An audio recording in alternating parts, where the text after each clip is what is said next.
Il y a un paradoxe dont tout le monde a conscience, c'est qu'il existe dans le droit international, dans les conventions internationales, un droit à l'émigration. Tout homme a le droit de quitter un pays, y compris le sien, c'est la formule.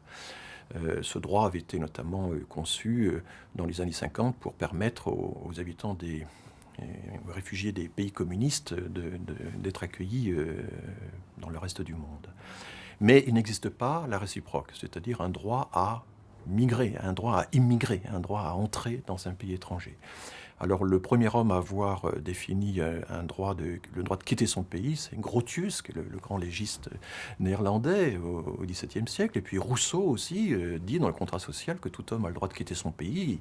Il approuve cette innovation de Grotius. Il dit mais quand même, il faut aussi avoir le droit de pouvoir protester pour changer les lois dans son propre pays. Donc exit, mais voice, hein, donner de la voix, c'est quand même un droit également important. Et puis il ne faut pas déserter. Voilà. Donc on contrôle le droit de sortie, mais le droit de sortie finalement c'est libéré, et le droit d'entrée par contre n'existe pas.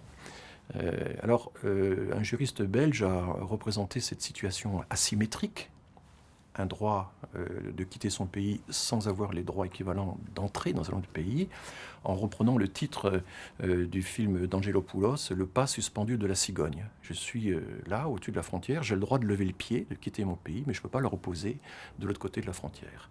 Et ce paradoxe, c'est évidemment le paradoxe qui résume un très grand nombre de problèmes de la migration.